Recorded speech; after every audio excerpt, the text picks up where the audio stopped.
When I started acting, I wanted to be in these movies because of what they had done for me. When I was watching Terminator 2 or Short Circuit, you'll see a lot of alien and robot references in things I talk about because those stories for me, especially like things like Terminator 2, they helped me feel like I had a voice and helped me feel like there were alternative beliefs and ethics out there that I could latch onto and kind of build my core as a person, my ethics out of. Things like, okay, well, in Terminator 2, you have this robot that is built to be evil and kill and bad and built on violence. In Short Circuit, you have the same concept. And yet, they have found family and love and chosen peace and goodness to be a positive force in the world. They're very much, what, thanks to Gail Carriger, I've taken to calling heroines' journeys. They're found family stories disguised as, badass robot movies. And that's what I love. And I'm like, oh, I want to be a part of that. I want to tell more people, oh, if you feel different or if you feel alone or if you feel outcast, then there's a place for you. Welcome to the Stark Reflections on Writing and Publishing podcast. There has never been a better time for writers. More information, options, and opportunities are available to you, but navigating these requires insight. Join Mark Leslie Lefebvre as he draws upon more than a quarter century of experience as a writer, a bookseller, and a trusted book industry consultant to explore and reflect on the writing and publishing landscape to help you make informed choices on your writer journey.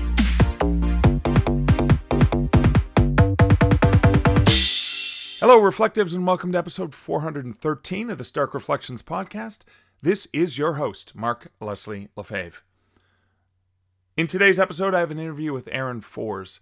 Now, according to Aaron's wife, who wrote this brief biography, Aaron Foers is a passionate actor, dialectologist, writer, and all-around performer. He's a weaver of stories with threads of magic, science, wonder, and love. He's a collector of information, skills, and wisdom. He also crafts with his hands, leatherworking and woodworking. His two cats and wife, honorary third cat, love him very much and are spoiled by his cooking. He does all the things. Want a thing done? He can probably do it.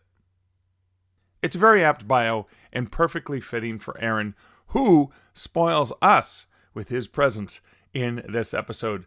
Aaron is a fantastic guy. I first met through Superstar's writing seminars, and the more I got to know him, the more I got to love him. We talk about his writing, his work in acting, as well as professional narration, dialectology, if that's a word. Is that a word? Maybe. Okay, I'm going with it.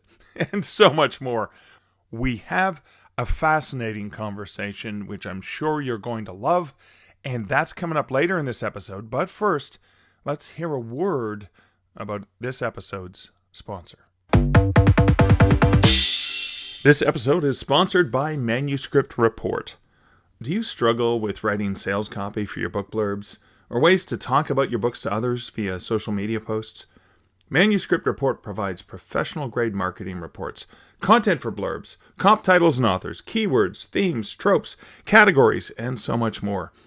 In a matter of minutes, you can receive a detailed report that will up your game when it comes to marketing your book. It's like having a literary consultant and marketing expert rolled into a single package. Now, I've used Manuscript Report on numerous novels and story collections and was stunned with the detailed analysis it performed on my books, breaking out the themes, tropes, and helping identify 4 different target audiences, as well as short pitches that might work for each. If you're interested in trying this out, you can save $5 off your custom personalized report by using my affiliate code MARK5 at checkout. That's MARK5 at checkout, and you can get that from manuscriptreport.com. Check it out today and take your book marketing to a whole new dynamic level. That's right, there's an affiliate link for this episode's sponsor, and that's because I'm really pleased with Manuscript Report, but I also have created a special account because I do so many reports now, especially for all of the various books that I have in my backlist, as well as books that I'm publishing. And I want to leverage my account with them that I subscribe to for on a monthly basis to help out my dear patrons. So if you just listen to that ad for manuscriptreport.com, where anyone can get $5 off the custom reports, and I think they're regularly $50, but they're down 30%, but you can get an additional $5 off using MARK5, that's the numeral 5. That's a great way you can try it out. Or if you are a patron of the podcast, I'm going to be taking 3 different authors for the month of May, 3 different authors who are patrons. I'm going to provide via Patreon, keep an eye out for it, a link where you can fill out a form and say, hey, I'd love to get a report on this particular manuscript. I'll run it through my account for you, and I will send you the results so you can see for yourself how it is. And again, that's just one of the ways I want to thank my patrons for supporting this podcast over at patreon.com/Stark Reflections, as well as my coffee buddies as well. And so that's just going to be basically, I was going to have it be the first 3 people to fill out the form. And I will try it that way for this month, but then I'm going to do it again next month for patrons. And if it's really popular and a lot of people are frustrated because they didn't get in right away, I'll turn it into a lottery where people can submit, yes, I'd love to take advantage of that, and I can do a random draw. But I do believe in this so much. I've leveraged it in so many different ways, and I'm so excited to be able to share it with you guys. So that's it for that sort of introductory matter. Let me just get into comments from recent episodes. For episode 411, which was Small Acts of Kindness in Every Little Thing with Janice Laundrie, over at starkreflections.ca in the comment section, Edwin Downward said, I can relate to the days we would spend so much of our time outdoors, especially in the summer. Living in North Vancouver, we had Grouse Mountain right there, along with Lynn Valley Park for long periods of forest trekking. As for little acts of kindness, holding the door open for a stranger has always been second nature. Then there's letting that person with just a couple of items go ahead of me in my cart full of groceries. I've been known to fish out loose change to help someone meet a shortfall at the cash desk. Thank you so much, Edwin, for sharing that. Yeah, I grew up in mid-northern Ontario, and spending most of the summer outside was just the way of life for us, which is one of the things I so love to take advantage of when I'm able to just enjoy. Now, I'm not a big fan of the cold, although, when you're bundled up properly in the snow in winter, there's nothing like that fresh, crisp winter air. But I do prefer the summer air myself. And yeah, we can make the world a better place just by those little things. It could be simple gestures, smiling at a stranger, holding the door open like you say, or even, I love doing that all the time when I'm, there with just a couple, or even whatever. You see someone with just a couple items, and you're like, oh, just go ahead. It'll be so much easier. Be so much easier for all of us if you get ahead first in line. Those little things that we can do, and this is, repeating something that Janice talked about in that episode. Those little things, we make the world so much richer and so much better just by showing some kindness. So, Edwin, thank you for your kindness, and the kindness as well in sharing your reflections with me and the community. That is a gesture of kindness in and of itself, my friend. So thank you for doing that. And again, you can leave comments over at starkreflections.ca. You can message me, tag me, whatever. I think it is easier for me to easily find those comments over at starkreflections.ca, because sometimes I miss them on the various social media, especially when, I go several weeks without seeing the comments because they scrolled by weeks ago, and I have to kind of see if I can find them as well. So again, I do prefer the comments over at starkreflections.ca because they are easier to retrieve for this disorganized person. But I do appreciate hearing what you're thinking about and what you're reflecting on when you listen to the podcast. In terms of a personal update, I am so pleased with myself. I'm finally getting out from under a little bit. I'm actually not out from under it, but I've gotten rid of one of the things on the gigantic backlog tidal wave that has hit me. And I have turned in an anthology to Christine Catherine Rush just a few hours earlier today, and I'm recording this on Friday, May 2nd. You see, I can't do the Justin Timberlake, it's going to be May, because it is May. It is May. I should have done that in last week's episode. Rats, I missed my opportunity for a silly dad joke turned into audio format instead of a visual. Anyways, yeah, see, because then you can just play part of the song. But then that gives me a tag on YouTube. I digress, as I often do. I'm recording this on May 2nd. And earlier today, I turned in a manuscript of an anthology I'm editing with Christine Catherine Rush and Dean Wesley Smith through their WMG Publishing. And I'm pretty pleased. I mean, the stories are absolutely phenomenal. And what I love about editing these anthologies is the interstitials. I get to write these brief introductions where I have the luxury of introducing the awesomeness of the author with a little bit of their bio, as well as a few words from them about the inspiration of the amazing story. And this was for an anthology where the theme was haunted pubs and taverns. Yes. So here are a few of my favorite things: ghosts and beer, books and booze, right? So anyways, I turned that in, which means I can now return to taking a look at the next round in a book that Maddie Dalrymple and I are co-authoring, all about being a guest on podcasts, and that's going to be coming out later this year. And it's great to work with Maddie again. I did, speaking of personal updates, had a chance to chat with her in public in our roles as advisors and people who do work with the Alliance of Independent Authors this past Wednesday.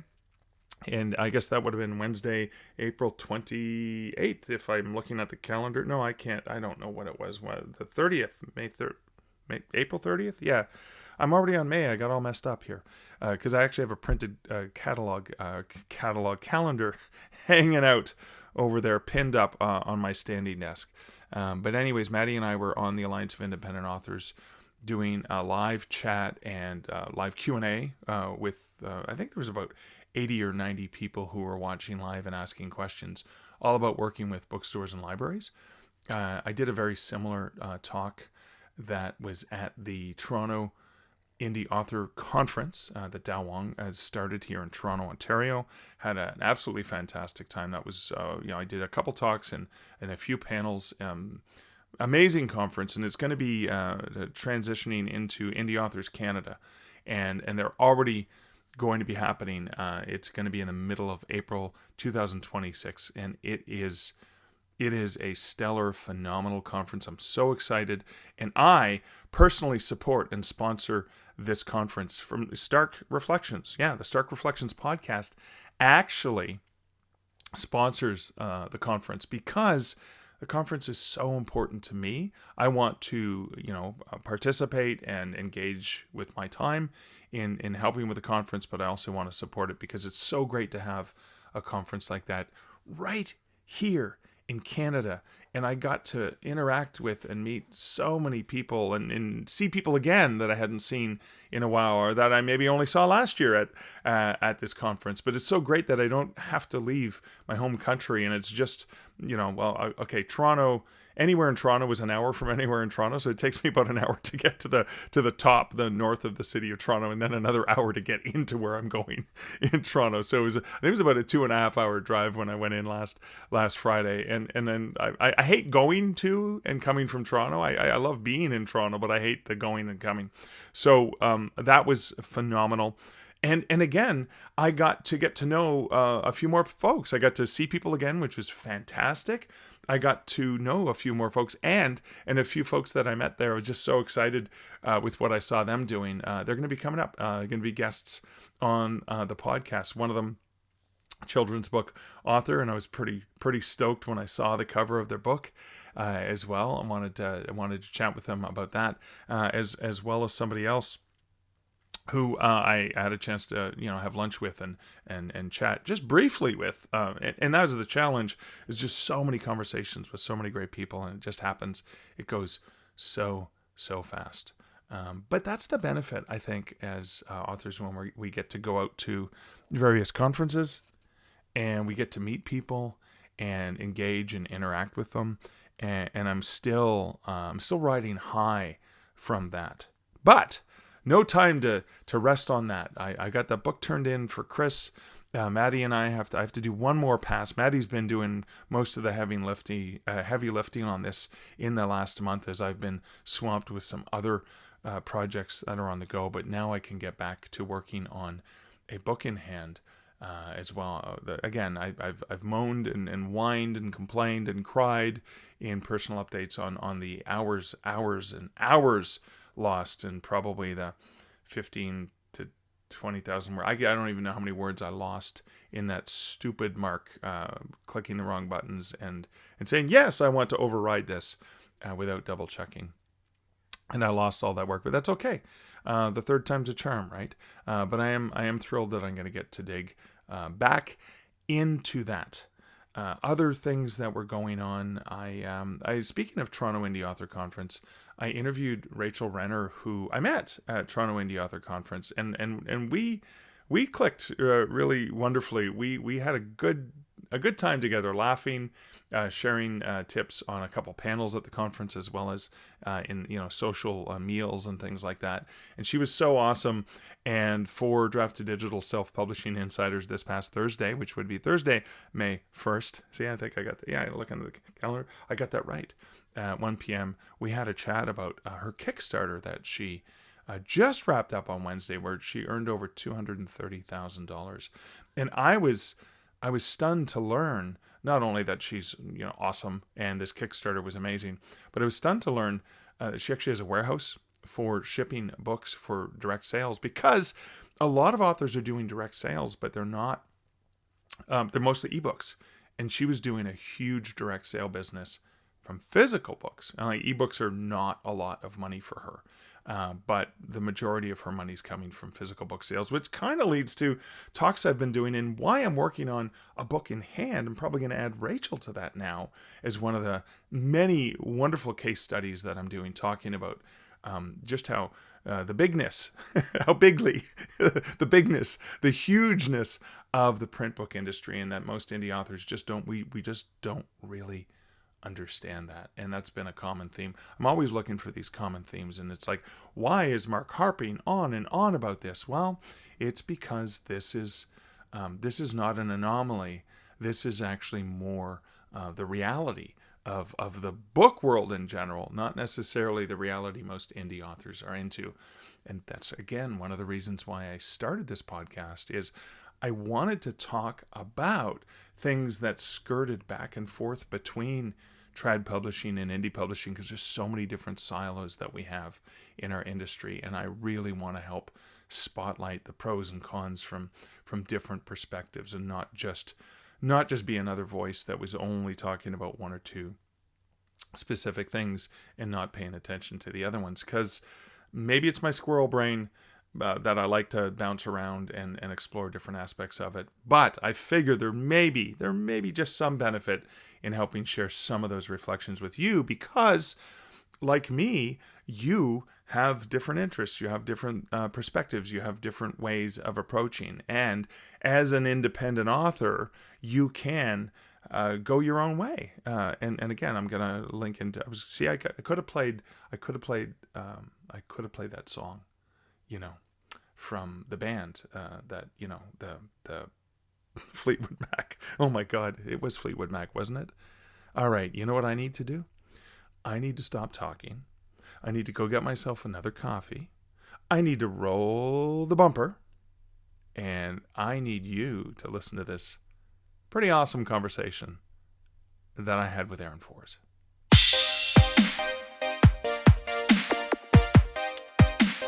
Hey, Aaron, welcome to the Stark Reflections podcast. Hey, Mark, thank you for having me.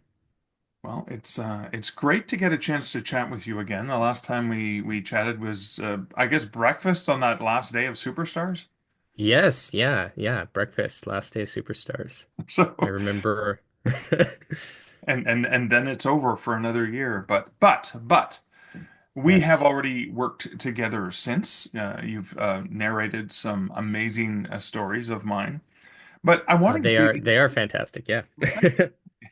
I want to dig into your creative life. So you're an actor, you're a writer, Yes. and Hmm. you're also a narrator, a professional voice talent.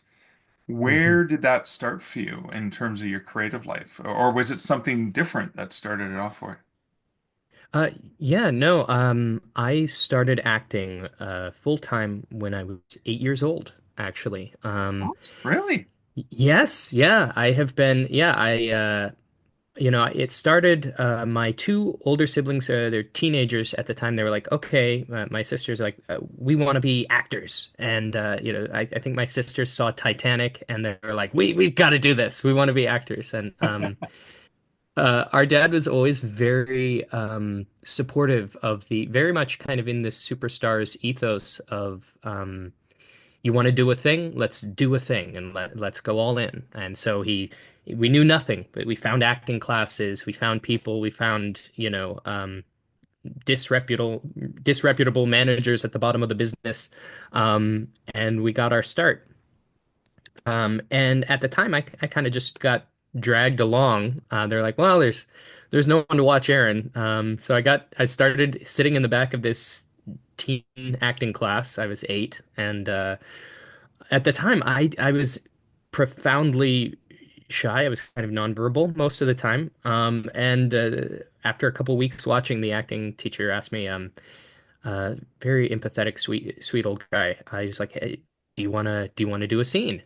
And and I looked at him, and this was like one of the first times I actually spoke to strangers in public. I was very, and I Wow. said, next week. And he tried to give me a scene, and I was like, I've already got one memorized because I was just watching, rapt intently, the teenagers. So my first scene, I did this dramatic monologue that was definitely written for a teenager, that ran someone over with their car. It was a very Mark Leslie horror short story of a monologue, actually, now that I think about it. Oh, wow. Um, yeah, and I fell in love with it. And I kind of always knew that that would be my path, even though I didn't know what that looked like.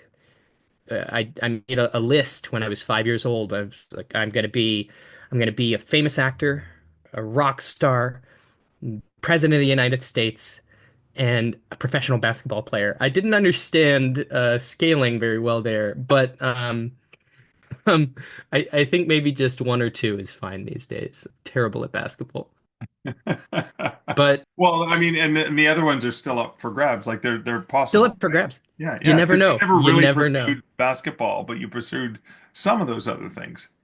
Yes. Yeah, I even got to perform on stage in German some heavy metal rock, some Rammstein, because a friend was like, I can't get anybody to sing this in German, and I'm learning electric guitar. Let's do this. And so we've been on stage doing that a few times. That's So the wait, so you closest I've have you gotten. so you've done the rock star thing as well. But wait, that list you had when you were 8 Mhm. or whatever it was, Mhm. it didn't include author.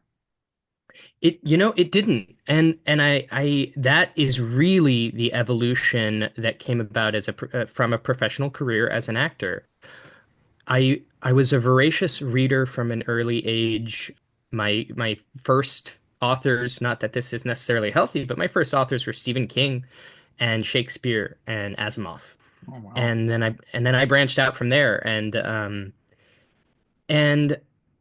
when I started acting, I wanted to be in these movies because of what they had done for me. At my, when I was watching Terminator 2 or Short Circuit, you'll see a lot of alien and robot references in things I talk about, because those stories for me, especially like things like Terminator 2, they helped me feel like I had a voice and helped me feel like there were alternative beliefs and ethics out there that I could latch onto and kind of build my core as a person, my ethics out of. Things like, okay, well, in Terminator 2, you have this robot that is built to be evil and kill and bad and built on, violence.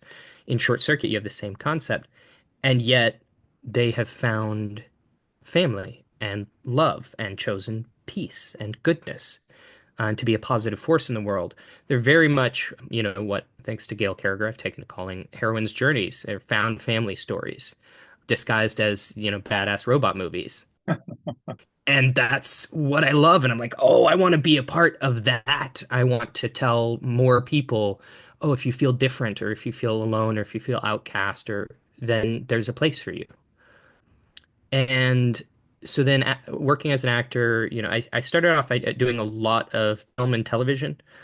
Your cop doc and lawyer shows and a guest star here and the son of, the son of a character on NYPD Blue and killed my friend. It was a terrible episode, a good episode, terrible story.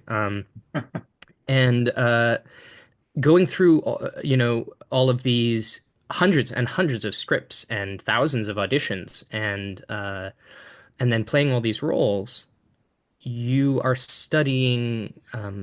you're studying story your whole life through a different lens, but actors are really taught to study, okay, what makes this, from a character perspective, what makes this story compelling? What is the who, where, when, what, why, and how for your character? How do they see the world? And you do that long enough, and for me anyway, you start to think, oh, well, what would make this better? Actors start doing a lot of improvisation if you really develop your craft, a lot of rewriting. A lot of times you build a close relationship with writers, directors, and you are asked like, hey, what do you think about this line, or what do you think would go here? Carrie Fisher was famous for rewriting so much of Star Wars because she had grown up in the business, and so her script was just covered in red lines, and that collaborative process uh, is still very much part of filmmaking. And so, as somebody who's been a voracious reader from an early age, I started writing scripts, rewriting scripts, helping friends with their scripts, and pitching and developing projects. Meanwhile, my siblings who had left the Hollywood world, my sister who writes by CL4, she's an incredible sci-fi author, and her husband, Jason Crawford is his writing name, writes fantasy and sci-fi. They were like, let's start writing books. And I said, well, gosh, I've never done that. I've written screenplays, pilots, things like that. Okay. Let me give it a shot. And it felt like a coming home, like a realization of self, of, oh, the reason I want to be a part of all these stories is I want to tell these stories. There's nothing stopping me from telling my own stories, telling the stories that I want to tell. And so I think it's a natural symbiotic relationship between performers of story and creators of story. In many ways, they're very much the same task. That's why I'd love to see closer and closer relationships between, say, like narrators who are performing your story and writers that are putting the words down on the page, because it informs both so much. As a writer, it informs me so much, narrating other great works, and it absolutely informs me as a narrator, having written a story, having gotten involved in storycraft so much. So when Yeah. it comes to the craft, I'm curious because your writing started doing script Hmm. work. Obviously, Yes. Yeah. understanding scripts as an actor and then developing the passion for creating scripts and writing screenplays and things like that. Yes. How was that transition from the script format to manuscript format? Yes. So it certainly had its difficulties, its foibles, but also some strange benefits. You're writing tight. When you're writing a script, you are writing tight. And so it does feel amazing suddenly being freed up to describe that which would not be the writer's job when you're writing a screenplay. Like, you're not describing the table when you're writing a screenplay unless it is completely relevant, unless it must be this so that the art department knows, okay, we got to find this weird table. But as a writer, you do get to paint the scene a little bit more. But what I found was, again, being well read, which I think is just such a valuable asset to have for anyone, is if you're going to be a writer, just read a lot. I was able to translate by saying, okay, what are these works that I really love? What kind of writing really gets me? And examine and see like, okay, I see these differences here. Okay, I see this. But I was definitely left with an indelible mark from thinking so much in the film world. And I've tried to retain the good things, and some good things that come from that are you're very much taught to look through the camera lens. What is the camera seeing when you are writing a screenplay? And I discovered that that translates to a lot of fundamentals that people, have been using for eons as writers, which is what matters in this scene. Don't pay attention to all these things over here that are irrelevant. Where is your focus? Where is your character's focus? And so, kind of really driving into what is important here, and temporally, it's very helpful. Like, well, when do we describe that? I don't know. When would the camera pan to it? And that's kind of when my writing pans to it. I'm like, that's when we discover it together. So there is something very filmic, I think, about my writing as a result of those influences, because I'm very much seeing it in my head. There is a bit of a shot list going on. Well, something you said made me think about that collaboration. And I'm Mm, going to go back to it's my understanding because I mm, haven't really written script, but I've read about the process and studied a little bit of it. And in the yeah. script, you said it's very sparse, like you said, Hmm. and a lot of it has to do with the script writer trusting the director and the Yes. actors because you don't put stage direction in Yeah. there.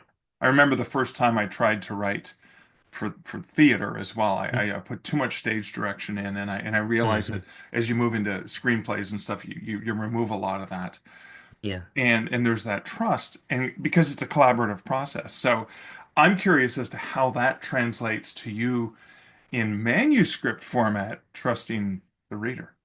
Oh, yes. That's a good question. And interestingly, I think film will leave you with both some good habits and some bad habits there that I've had to dissolve. In that it certainly teaches you, hey, this is somebody else's job. Like, and you say the, trusting the director and the actors. Yes, but also even in a screenplay, you are trusting the art department, you're trusting the wardrobe department. You Right. should really be trusting cinematography, like so many things. And the interesting thing is that the reader then becomes all of those roles. The reader is wearing so many hats just along with the writer. But it's kind of cool because the approach that I really connect with as a reader and a writer that I've discovered is a collaborative process where you're kind of both wearing half a hat on each of these roles. So a lot of times, some people like high description, some people like low description, in their writing, and I, I'd say I kind of connect with something in the middle of the road there, in that if I'm describing something in great detail, it's because it is important to me. It is something that I am like, oh, there is more here. This is Right. a clue. And so a lot of times I find you leave half of a connection. You leave a Lego piece for them to pop their Lego piece onto. You leave a puzzle piece and you let them fill in the shape. And I think as a reader, those are always the moments that have given me the most satisfaction, where someone will have described something in such a way where it feels like breadcrumbs, or where it feels like, hey, if you just happen to know about this, or you just happen to have had this experience before, I've hinted at it just enough that you're gonna get it. And you get 20 or 30 of those in a chunk, small chunk of writing and whatnot, and you're gonna get so many readers, so many thousands of people that are like, well, okay, maybe I didn't get that one, so that was good on the surface. I enjoyed that. Yeah, I get it. But then, oh, this I get. You get me, I get you. And you got them. They're in. You're on board for the story. You're on the boat. And so that's what I love to do is just like movies, the goal is to have broad appeal for a lot of people because these stories, we hope, are integral to the human experience. We can all get this. We're all together here. Yeah. And then there are little stories throughout that are for you and you and you. Right. So that's what I'm learning to do in my writing is have a high trust environment, but give too. And so it is very much like I'm going to write one of these actually, kind of for adults and, and for everybody, choose your own adventure book. But in a way, I love that all books are really choose your own adventure books, especially when well written, in that I'm gonna give my description here, and you decide. You decide what how you interpret that and what the rest is there. I love that. I love Yeah, that I thought. love that. Now I want to get into Thank you. some of your fiction, but before we go to Yeah. fiction, you had said something early in our conversation that kind Mm. of was another parallel to the writer's life. So you said, like hundreds of roles, Yeah. thousands of auditions. That sounds almost like the manuscript submission process. Oh gosh, yes. Oh yes. I yeah, I have to say that that is having built a healthy relationship with rejection as an actor, as a performer, has been one of my greatest assets, and one I hope to transfer to anyone and everyone in my circle.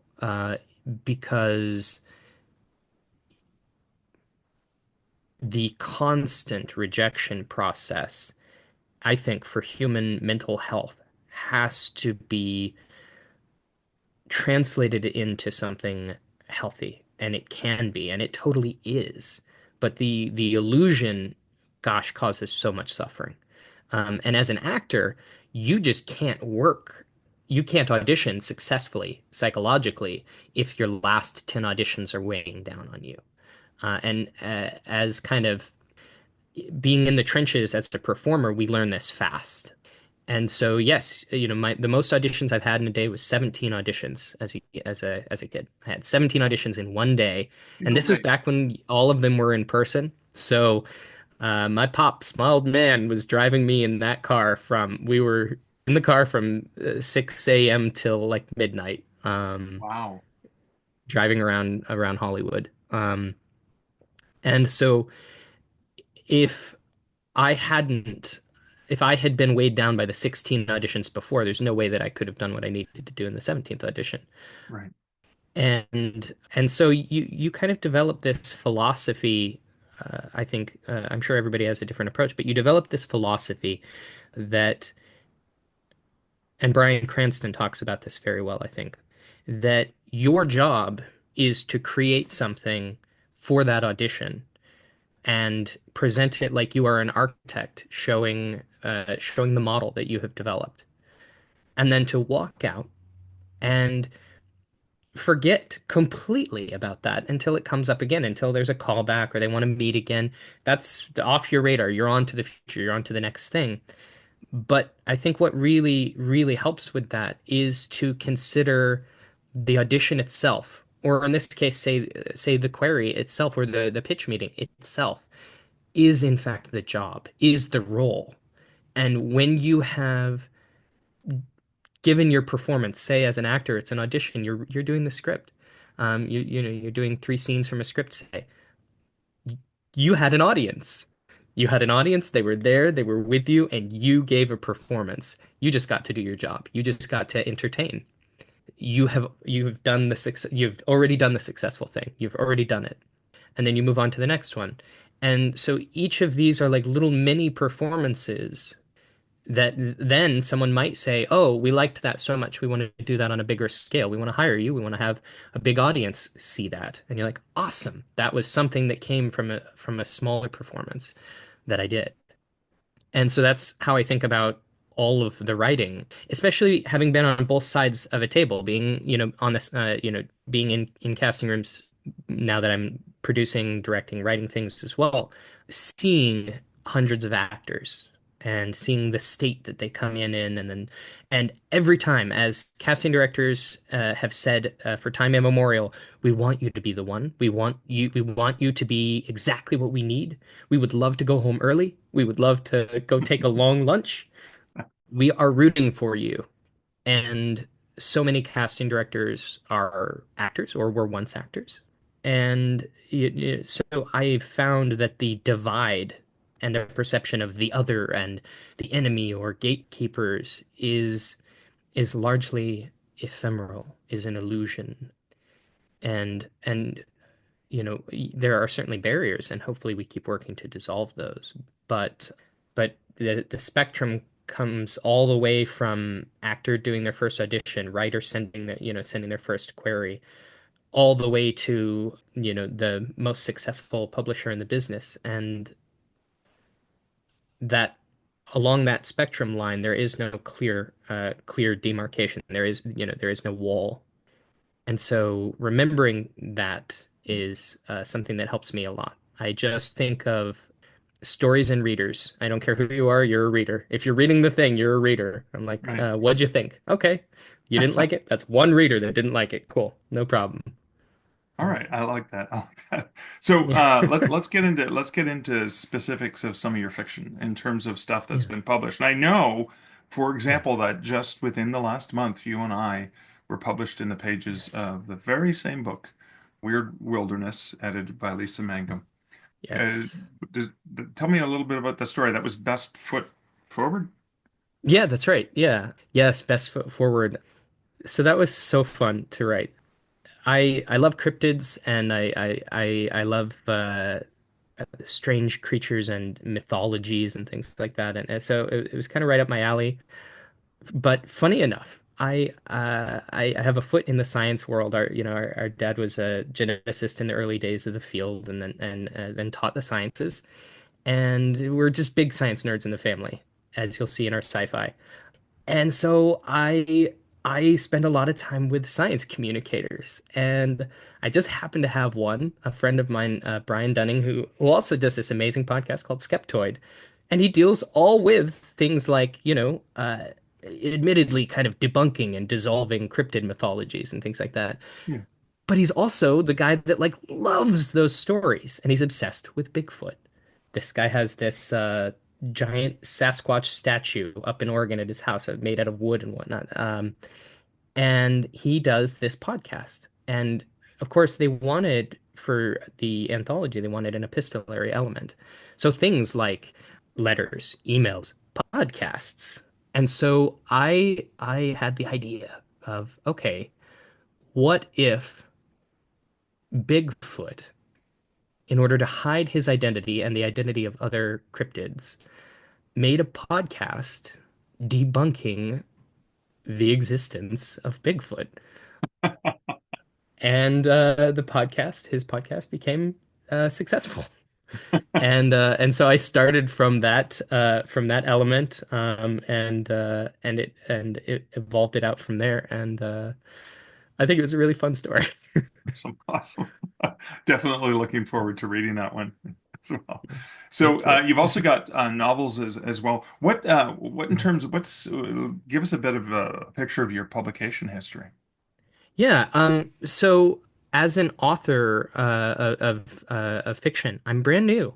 I just got started not this year we just did, but the year before was my first Superstars, which was such a transformative experience. I knew from working in Hollywood, I knew that, hey, if you can write a good story, if you can perform well, great. But now you need to meet your community. You need back. You need friends that know things you don't know. And so I brought my sister CL4s, and I was like, okay, so we're writing books. Let's meet some people.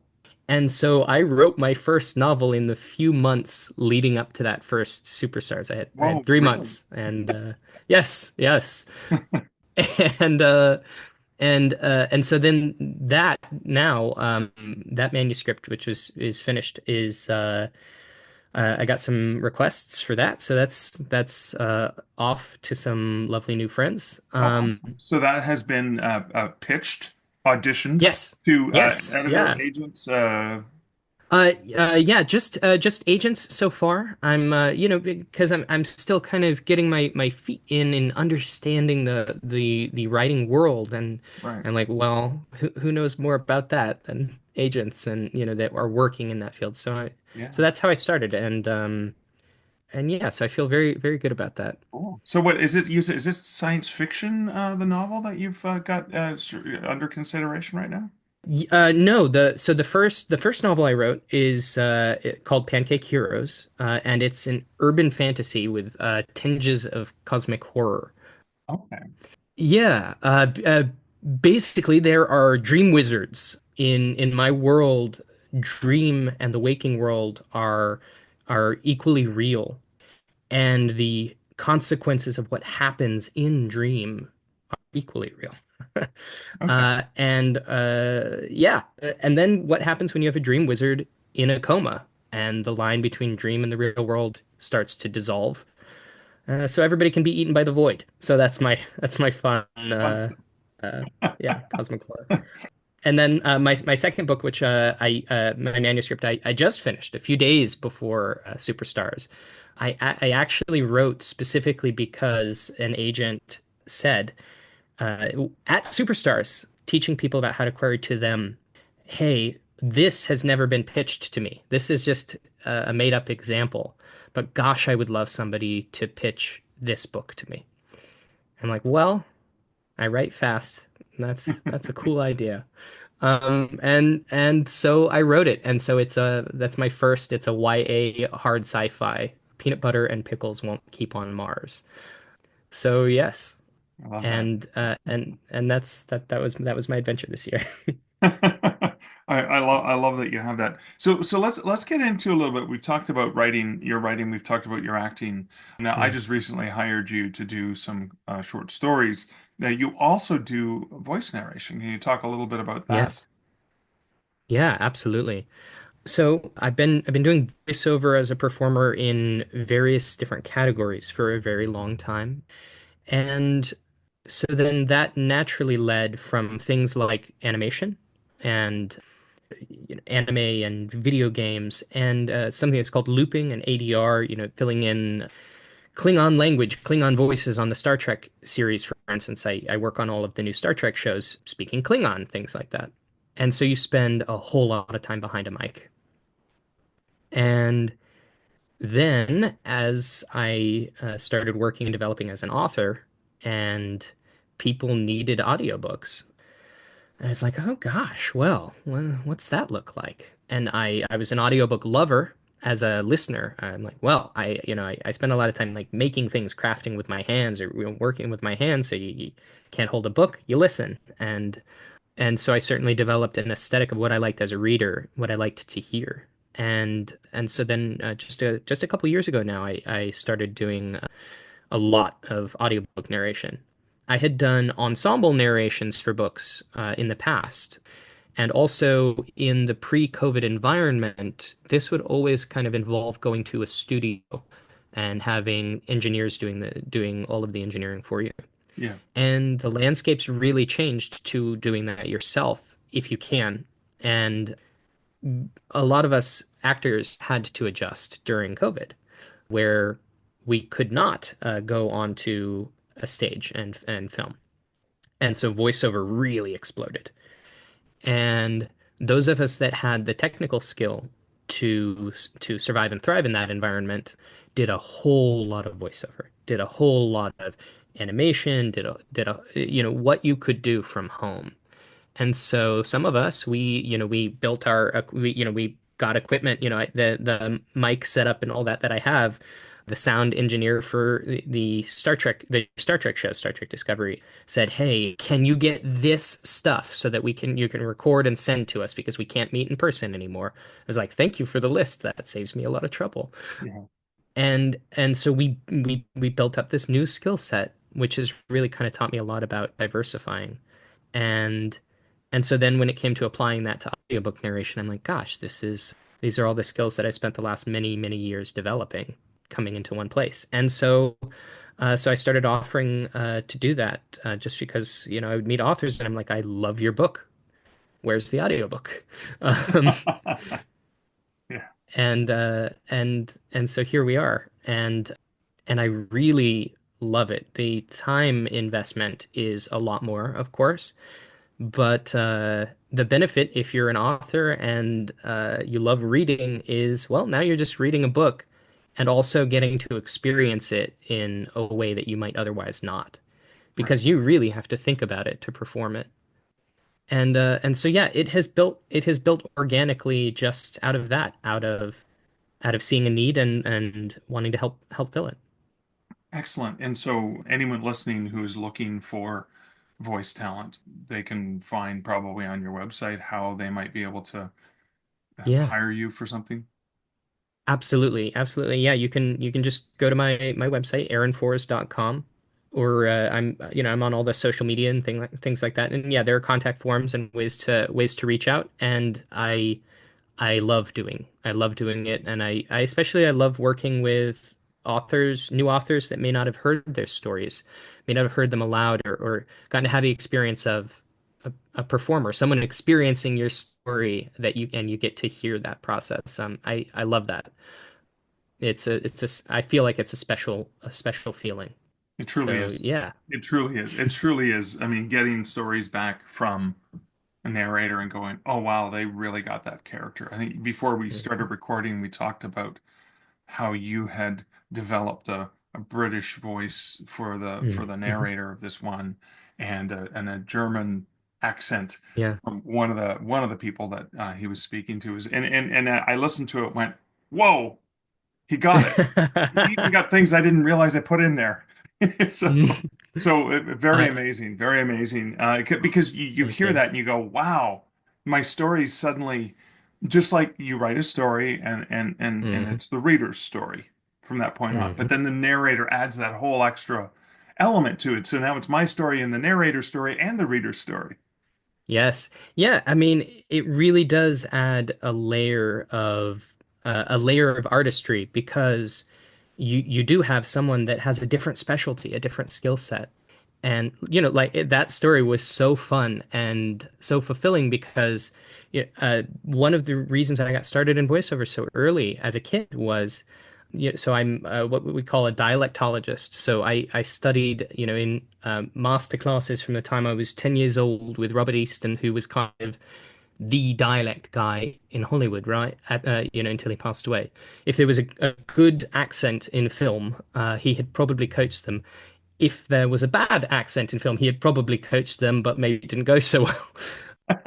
And so he would stand up and give these hours and hours long lectures of, okay, and this is really cool to think of as an author, in this, just like as a performer, when you're creating character, is a lot of dialect out there is really bad. A lot of accent out there is really bad. And part of that is because the lack of attention to detail, which, by the way, is something I appreciate so much in your writing, is even just geographically, you describe exactly, oh, well, there's the Starbucks. There is a Starbucks over there, this far away from this particular building. And so for people that do have that insider knowledge, it rings true. And so, as a dialectologist, hopefully we're not talking just about, okay, well, like, where are you from? Oh, well, this is my Irish accent and things like. No, no, no. There's a fundamental difference between Dundalk and Dublin, and but there's also a fundamental difference between, well, what was your education like? Once taught someone who was Vietnamese but raised partially there, and then in France, in Paris, and then they went to university in London. And so when they would speak teenage words that you would say with your friends and hanging out and having a party and things like that, a very strong French accent.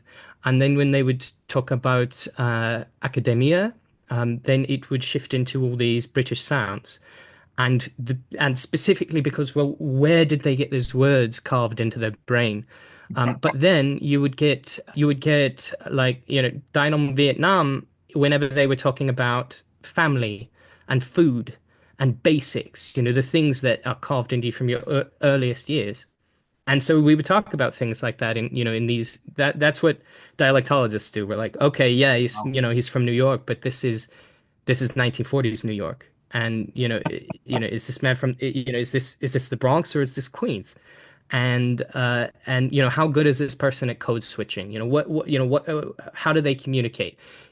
Is this going to be carved into them from the time they're 4 years old and then never losing that strong accent? Or have they been working and developing, a business accent for so long that they can, perform on television? And so you only hear these subtle influences, and so that's like, that's something I love, like Brandon Sanderson's, in some of his writing, he goes into those kinds of crazy details about the way people speak. Yeah. And so there's nothing more exciting as a narrator when you get those kinds of opportunities. You're like, okay, this is an 80-year-old Creole grandmother singing her own made-up birthday song. That's a real one from one of the last books that I did, more than a hashtag. And you're like, well, let's get to it. Awesome. Well, thank you for that lovely treat of this walk through various dialects and nuance. That was fantastic. So, for Absolutely, anytime. people who are looking for more Aaron Forrest, Mm, we know some of your voice talent as well. We know you mhm. have a story in Weird Wilderness. Yes. Are there other places we can find your writing? And along those lines, where, just give us a handful of places where we may be Yeah. able to hear you have done voiceover for animation or any TV or film roles. Yeah, yeah, absolutely. Other places that you can find my writing. This week, actually, I'm launching a Patreon. I'm still kind of getting the gauge of how I'm going to approach that, but Yeah. that's where you're going to see not just works in progress, but also a lot of short fiction and my stories in development and stories that may have not been published yet. And you'll be able to get to that through my website or social media, things like that. Huh? And as an actor, most recently I portrayed the Sidney Lumet, the lead in a film called As Long as I'm Famous. Really cool, lovely, bizarre in the best way, indie film. And then similarly, last year I was in a film called Last Call in the Doghouse, which is a fascinating brigadoon where I play this possessed Jesus-like character. It's very cool. Um, and yes, if you check your cop doc and lawyer shows, your CSIs and your Without a Trace and The Closer, you'll find me, usually young me, getting killed horribly on the show, which is pretty fun. And then yeah, I've done voiceover in things like Baten Kaitos, Elder Scrolls, Call of Duty games. You hear soldiers screaming "Frag!" in the background. That's possibly me. Awesome. Okay, and just remind people where they can find Aaron Forrest online. Yeah. So go to aaronfors.com, aaronfors.com, or find me on any social media, same way, Aaron Fors, and you will see me. Awesome. Aaron, thanks so much for hanging out with me today. Absolutely, absolutely, a pleasure. Thank you for having me. As I mentioned the at the beginning, at the very beginning of this podcast episode, I love Aaron to death. Aaron is such a great guy. I got to hang out with Aaron and his wife and his sister and friends and colleagues at breakfast and sort of the last day, or was it the day after Superstars was over? And just it was kind of like the first time sitting down and just really getting to know these awesome humans, and just Aaron. Aaron's a great guy, and when I learned he was doing narration, I'm like, oh my God, Aaron, would you have time to fit in a few short stories for me? And Aaron read some of my short stories for One Hand Screaming, and honestly, working with him was an absolute pleasure. Aaron brought a new element, new layers to my stories that I was so in awe of.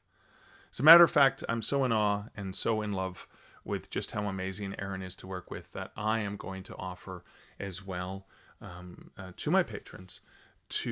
If you have never had or are interested in getting one of your short stories put into audio form because you've never had audiobooks, or you have, but you want to work with an amazing talent like Aaron, I'm going to do this for 3 of my patrons. Three is the lucky number, apparently. I like 3. It's a decent number. Actually, two's my favorite lucky number, but I'll go with 3. Just why not be that little extra layer of generous? And I will pay for it. I'm going to pay for that so you can try out. Again, it's going to be up to 5,000 words. So if it ends up being more than 5,000 words, I'll get you to pay for the additional content. We'll work that out. We'll figure it out. There'll be a form. I'll post this over on Patreon because again, I want my patrons to get some extra bonus and support, and I want to pay back to the community that's helping support this podcast. But I also, more than anything, want you to be able to experience Aaron and how awesome Aaron is. So there it is. And again, it'll probably have to be a draw system as well, so that it's it goes into a random draw. But fill it out and tell me what you're looking for, and I'll take care of that with Aaron. But anyways, that's a digression, only because I was just thinking about how amazing Aaron was, and I got to see Aaron and Hannah again when we were celebrating Sherry's Aaron's sister's win at Writers of the Future. It was so awesome to get to see all of them and hang out with them at the gala event and chat with them as well. And again, it was just wonderful to relive this interview that we had done and to share it with you. But let me reflect on a few things. See, I keep digressing. Let me reflect on a few things from Aaron's conversation or interview. There's that feeling that Aaron talked about of coming home when he started writing narrative stories, and that really reminded me of a few different things, and I'm sure I've reflected on this before. It was also like, it was Superstars. It was a conference like Superstars where it feels like you're coming home. A lot of people, when they experience that conference for the first time, feel like, oh, okay, these are my people. They get me. They understand me. And again, I get a bit of that feeling at almost every writer gathering I get to. I'm like, these are my people.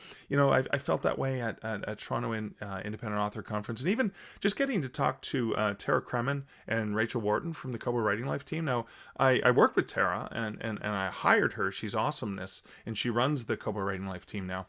And I didn't work with Rachel because she joined the team after I left, but I actually had, because our tables were together, I was also representing Draft to Digital at this conference. I had a chance to kind of get caught up with them, and they're just really wonderful people, and that's kind of like that homecoming. But also seeing folks like Scott Overton, speaking of awesome narrators, Scott, the voice of Michael Andrews, I didn't know he was going to be there, so I got a chance to just hang out with him and chat with him, and had a quick drink the one evening because we both had places that we needed to get to.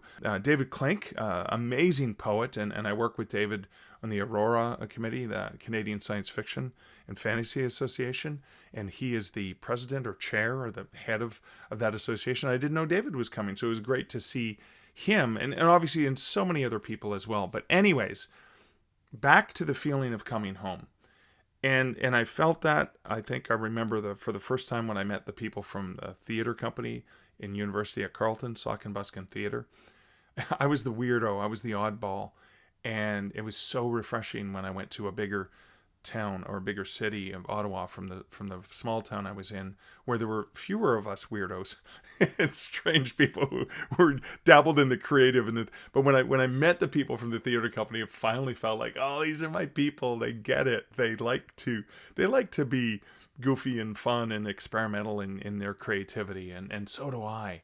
And that, as writers, is something I think we all can understand and feel, because not often, I mean, yes, there's supportive people in our lives, but it was the rarity, like with my family. Like, I was the only one who was really interested in writing. So when I got to meet other people who were writers too, you get that feeling. And I hope, dear listener, that you've had the pleasure of being able to connect with somebody else from the creative pursuits, because that is like oh my God, we're kindred spirits, and that's a beautiful, magical feeling. And I hope to be able to give that feeling to more people. Maybe you're listening to this and you don't have anyone, or you haven't yet met other writers or creatives, and you go, oh, I'm hearing this guy and he sounds like, the two of us could, have a really good time chatting over coffee or drinks or the air itself around us, that it would be filled with that sense of wonder that we get as writers. And that coming home feeling is so powerful. So when Aaron mentioned it, I obviously went into a really deep reflection about that. The other thing I loved is that collaborative process that Aaron talked about between performers and writers, or writers and narrators, and that is magic. It's the collaborative process of working with a really good editor, or cover designer, or any of the other people that you work with, co-authors for that matter. That there's magic that can happen. That is, 2 + 2 does not equal 4 in that case. 2 + 2 equals 6 or 8 or 10 or infinity or whatever it is, because it can become so much more. I think about how the audio versions of my stories narrated by Aaron become 10 times better than just the story itself, because this extra layer and the collaborative nature of the way that he created them are just amazing. And then the last thing I want to reflect on in this long rambling reflection is the aspect of the camera's focus that Aaron talked about. And I was so as I was listening back to this, and this is in a narrative scene where when you're writing, how that translates back, for writers, thinking about that scene like a camera's focus, like in film or television, and using what you decide to focus on in the scene the same way that the director is going to focus on what's going on in that setting, in that whatever. And that's a really great way of approaching it. It's a really great way of looking at that aspect of, yes, you might have originally written this big thing, and now you've got to go in and whittle at it. Maybe it's in the rewriting, or maybe it's in the writing. It depends on how you approach it. And there's no one way of approaching it, but just remembering that focus. And it goes back to my own theater days, when I remember the discussion, with one of the directors I worked with was really good about saying, okay, in every single scene, every single character has a thing. Well, what is it they want? And that's what you're focusing on, and all these different aspects. And so you get close to that is, what does this scene want? What do the characters in the scene want? How does this get me from A to B? And does this move the narrative structure along? This is where some great editors can help you with that, if that's not something you can see. But just thinking about those conversations help me when I'm working on some piece of writing to ask those same questions. And it's one of the reasons why I love having, yes, Aaron's a writer and directly related to the writing industry, but I love having guests on the podcast who come from other creative pursuits, because we as writers can constantly learn from people who do other creative things, because the way they do their creative things can help inform us in the most profound and beautiful ways. But that is it for my seemingly endless rambling reflections. That is it, I should say, for episode 413 of the Stark Reflections podcast. Thank you. Thank you so much for listening, for putting up with my rambling reflections. But I did hope you got value in the conversation with Aaron, and perhaps even in some of those reflections that I had. Love having you here. Thanks for listening. If you do want to support the podcast, yes, I talked about Patreon. Patreon.com/StarkReflections, buymeacoffee.com/Mark Leslie. Those are ways you can support the podcast financially, but listening to the podcast itself is supporting me. So thank you so much for doing that. You could also, if you choose, leave a review wherever you listen to podcasts. As authors know, reviews do make a significant difference, right? More reviews you get, the more likely people are to take it a bit more seriously. And of course, sharing this episode, or any episode that you think will bring value to someone else, sharing it with them, because that's one of those little acts of kindness that may help the person you share it with. It's going to help me, and maybe it even helps you feel good. Hey, I found you something cool that I think you would like. See? You make the world better in 3 small things, just from one small act of kindness. But lending me your ear is the most profound sense of kindness I could ever ask for. So thank you so much for making me feel that much better. Appreciate you. and I will catch you in next episode. And as always, this is Mark Leslie Lefebvre wishing you great writing and good Stark Reflections. Thank you for listening to the Stark Reflections podcast. You can find show notes for each episode at starkreflections.ca.